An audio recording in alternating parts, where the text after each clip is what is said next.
Hiya guys, this is Saya signing in, and in today's video I thought we should take a look at 25 facts only old Alamo Jam players might remember. So this might be nostalgic for some of you, but some of you might be learning something new with the facts that are going to be shown up in this video. So over the years on Alamo Jam, there's been a lot of removed features that have changed, the interface actually changing, items that have been released into stores, items that used to not be rare, those kind of things. And if I had to give a range of the years of the things that are going to show up on this list that I have compiled here, it'd probably be about 2011 to 2015, early 2015. So if you've played throughout those years, you probably might remember some of these things, and if you haven't, well then you're probably going to learn something new with this video. But without further ado, we'll just hop into this list here. First up here, we have the old name tag colors, something that I think should be around in the game nowadays. The name tags on Alamo Jams for members only specifically used to be a very vibrant and pop out kind of color when you saw it. However, I believe around 2016 or 2017 they changed it to be more of a diluted kind of color from the previous colors. I'm not too sure why that is, maybe to have more of a shiny effect, but they did change it and I prefer the old ones. I don't know if that's just nostalgia speaking, but personally I think there should be an option where you could toggle between the old versions and the new versions, but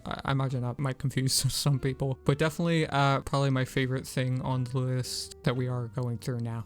Here at number 2, we have monthly member gifts. These were pretty much, as it does imply, gifts that were given to members every month. So before the diamond shop, they were actually giving out pets, items like spikes and tail armors, as well as den items to members that were consistently subscribed to Alamo Jam subscription service, obviously. I wish they still did something alongside just releasing stuff into the diamond shop nowadays. However, I guess it kind of would defeat the purpose of, you know, the bundles in the diamond shop nowadays, or even just the purpose of the whole diamond shop, because it was added to make monthly member gifts obsolete, unfortunately. But definitely a very big nostalgia factor for me when I think about playing Alamo Jam, for sure. So here are some items that actually didn't have the rare tags on them, but actually ended up getting the rare tags added to them later on. So stuff like the founder's hats and the headdress, I think, are two prime examples of what most people would probably remember getting a rare tag sometime. I think this was sometime around 2015, maybe early 2016 when they got the rare tag added onto them, but they used to not have that rare tag. But when they did get the rare tag, it kind of implied that, you know, Alamo Jam were never going to release these items again. But not only just that, I believe rare eyeball hats also actually got this, strangely enough, and a bunch of the old Halloween masks as well. I believe that was just because they wanted to make new variants of them, which you might see nowadays that there is like 2 sets of every Halloween mask, one rare and one non-rare, so that kind of does make sense. But I don't know, when I see footage of old Alamo Jam videos without the rare tag on like a headdress or a founder hat, it's just kind of odd to me because I'm so used to seeing it now, but it's nostalgic for sure. Next here we have gift card exclusive animals, and what I mean by that is stuff like the King of the Jungle lion, the Arctic wolf,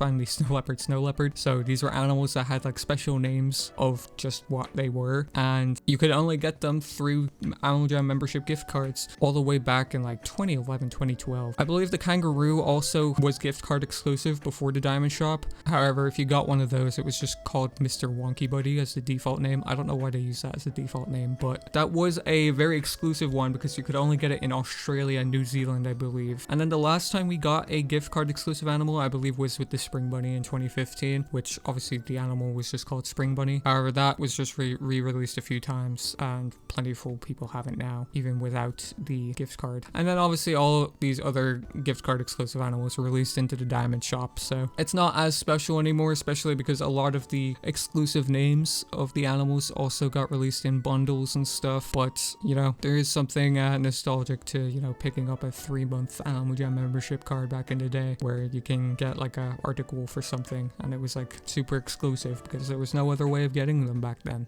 I'm sure some of you expected this to show up, but Club Geoz, this was a room in Alamo Jam where Alpha Headquarters is nowadays. I'm sure a lot of you watching probably remember this and probably know it. However, it got removed, I believe, because Alamo Jam stopped working with Nat Geographic Kids, and obviously the Geoz in name Club Geoz is for Nat Geo, which is unfortunate that they removed it for that reason. I don't know if they had to remove it upon request or they just did it just in case, but a lot of people do want to see this this return. And maybe someday they'll return it in some capacity, maybe just a different name even. But definitely very, very nostalgic for this room. You know, so many dance parties and stuff happening back then in this room. And you know, Jamal Township just hasn't been the same since it got removed, in my opinion. Now here we have certain items that used to be rare. So stuff like the Mech Angel helmet, the Gazelle horns, pirate swords, you know, spooky bat wings, freedom wings, all these kind of things. These used to be like the top of the chain rare items. Like, you know, nowadays we have magenta items, but back then it was all about like pirate sword, beards, Mech Angel helmets, pigtails, stuff like that. And to me, those items are super nostalgic. It's probably the most nostalgic thing for me in Alamo Jam, those items, because I was so invested into the rarity scene back then, and those were the items that I viewed as some of the rarest items in the game. You know, even back then, the rarest item in the game was an orange beard, which now you come across by as commonly as like a clothing beta, which ironically enough were also extremely rare back then. So yeah, it's just interesting to see how the kind of landscape of the rarity system has changed over time. And following us up here, why a lot of these rare items that I just previously talked about aren't rare anymore, rares and adventures. So I believe when adventures just came out on Alamo Jam, they put a bunch of the clothing betas, like the pirate swords, scary bat wings, freedom wings, fox hats and stuff. They put all those in adventures, you know, warm blankets too, and gloves, which were kind of like the spikes back then, I guess. You know, what a lot of people used to build up to bigger items, just suddenly worth pretty much nothing. I mean, they were worth something still, but a lot of people just treated them like they were worth nothing now because they were in adventures. And then when the Eagle Adventure or the Forgotten Desert came out, you know, there was spikes in there. There was founders hats at some point, as well as rim headdresses. Those were in adventures at first. They were removed later on, but, you know, I believe like some tiki masks were in there too. A lot of the items were removed from the prize pool later on because Alamo Jam realized like what was happening, but still it did a lot of damage on the rarity system back then. I'm sure a lot of people quit back then as well because of it, funnily enough. Next here we have the map styling that changed for only a few days. This was upon the release of Kimbara Outback coming into the game, probably about 2013. The styling of the map changed to this kind of simplistic, cartoony look that the community absolutely hated, which is why it only lasted a few days. There was so much outroar from the player base that Alamo Jam reversed it in just a few days. Which is kind of sad. You know, they tried something new and then everybody hated it, and so they reversed it. You know, I didn't hate it too much. You know, it would be something I could live with, but obviously I would prefer the old map styling. So thank God that they did go with the old styling here. But you know, it is funny to look back on, and it is an interesting point in Alamo Jam where they were very attentive to the player base for sure. So if you make a new Alamo Jam account nowadays, you will go into it and you will see Peck, but it used to be Liza that greeted you, and she would greet you at the top of Jamal Township as well. So you would pretty much talk to her and then you'd walk down into Jamal Township immediately after doing the tutorial. The tutorial of the game has went under a lot of changes. However, what has stayed the same is the concept of changing your colors, picking up free gems type of thing, getting the Color Me Rad achievement. Those have always, you know, been the staple of tutorials. But yeah, it used to be Liza in the tutorial, which I kind of miss that she isn't in the tutorial now. Kind of makes more sense for her because they pushed her to be the kind of face of Alamo Jam for quite some time. Branching off from the tutorial here, the Blue Heron. This was a rendition of the tutorial where players would be put on a boat when making a new account, and it was pretty much the same concept. However, there was an additional step where there was a new jammer shop. It was like a shop of like 6 items on the boat. It was really weird. I think it was a time where Alamo Jam was trying a lot of new stuff. And then there was a new jammer party as well. I don't think that was tied into that, and that was added later on, but I figured I'd mention that because we're talking about changes to the tutorial. But really 2 weird points in Alamo Jam. You know, I'm so used to seeing just the standard tutorial now, but very weird to compare the 2 for sure. Now this one here, the Alamo Jam offline screen. So usually when Alamo Jam goes down nowadays, it just kind of continuously loads or tells you that there was an error and you couldn't get connected. But back then, you know, Alamo Jam was on the browsers. So if you tried to open up Alamo Jam and they had schedule maintenance, you would get this screen here where it's just Liza kind of all cross-folded and angry about Alamo Jam being down, and there were so many memes that kind of transpired from this, but I thought it was pretty cute that Alamo Jam had their own kind of dedicated page to let players know that the game was down back then, and they made this little graphic for it as well. And next here we have the medical center, which I believe is the oldest thing on this list actually, because I believe it didn't last like outside of the beta version of the game, maybe. And I believe the pillow room replaced it, and where the pillow room was originally was replaced by the Soul Arcade. But I do believe they removed it because of the medical cross, which I believe is not allowed in games because of the law, which I won't get too much into. But it was kind of a pointless room. You could go into it and stuff, but nothing really went on in there. There was no store in there or anything. You know, you could role play in there, I guess. Maybe that's what people did back then with this room, but you know, there wasn't really anything going on there. And even now we have a medical center in Kinbara Outback. There's a store in there, and you can watch like info videos in there, I think so as well, which probably could have been what they originally planned for it. But yeah, it's just weird to look back on that this was a thing that was in Jamal Township. Next here we have trading 4 items at a time. So, you know, nowadays we can trade 20 items. I believe on Play Wild you can trade up to 24. Back then, you could only trade 4 items at a time, and it was excruciating if you had a trade that went over 4 items because, you know, it obviously was prone to more scams. And you know, scammers are around nowadays, but it's definitely deteriorated a lot since they added the ability to trade up to 20 items, because so many people scammed using the fact that some items were worth more than just the 4 items slots that you could add to a trade, meaning you'd have to do 2 separate trades, or you'd have to send some items first type of thing. So it is really good that they added this, but you know, it's still nostalgic seeing some old videos where they could only add 4 items to a trade. Also here with the trading system, instant accepting. So now if you try to accept a trade, it'll give you a prompt saying, are you sure you want to accept this trade like 2 times? And back then it was just, you clicked accept, it was like instantaneously you accepted it. I do believe why they did this was to combat people flash trading, where you trade somebody your rarest items and try to cancel as quick as you can before they accept it. It was a really dumb trend, and a lot of people got scammed because of it. But they went about adding a 2-step thing to kind of remove that. They did it pretty smart way, I think, anyway. And it definitely reduced a lot of people from scamming in the game. So beta adventures, these were adventures in their early stages when they were first added to the game. They had a pretty much public beta test for adventures, and you could only play the first one, which is the Return of the Phantoms, I believe. I think it was the only one you could play. But you pretty much got beta items for actually doing these adventures, which are really uncommon nowadays. You know, a lot of people have them for like nature dens and stuff, but these were items that have like beta all caps in their names, and I'll throw some on screen, but these were pretty cool to get back in the day on the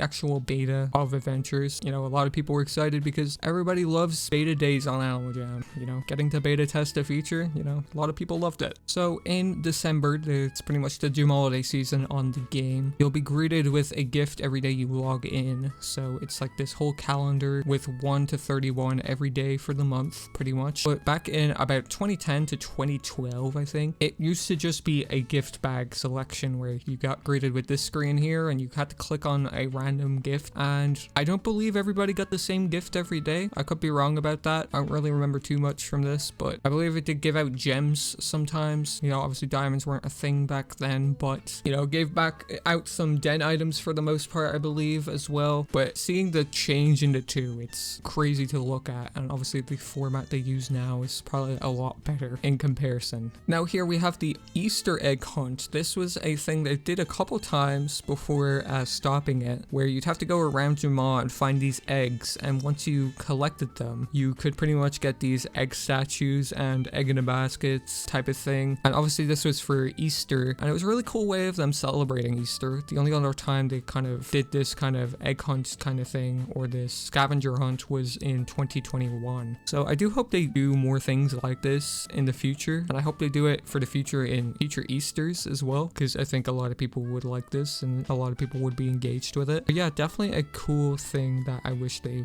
will bring back sometime. This one here is another big nostalgia factor for me. This is the UI interface, so the user interface color changing. So it used to be this light brown, as you can see on the top here, and then at the bottom it's what the current one is. It's like a very dark brown, and I'm not too sure why they changed it. Maybe they wanted it to look more sleek and polished looking, because I guess it does have that in comparison with the two here. But the old brown, it looked so cool in my opinion. I definitely miss it a lot. You know, it's kind of similar to the name tags. I don't know if they were changed at the same time actually, but definitely close in their changes for sure. But yeah, this is another little neat thing that they changed. Next here we have Jammer Central. So this was pretty much the little bulletin board in the middle of Jamaaliday Township. You used to be able to submit howls and stuff in this, so that's how you got howl plaques back in the day. But I believe they removed submitting howls, so now you can just pretty much send a message to Animal Jam's feedback team instead, which, you know, there's already littered around the game anyway.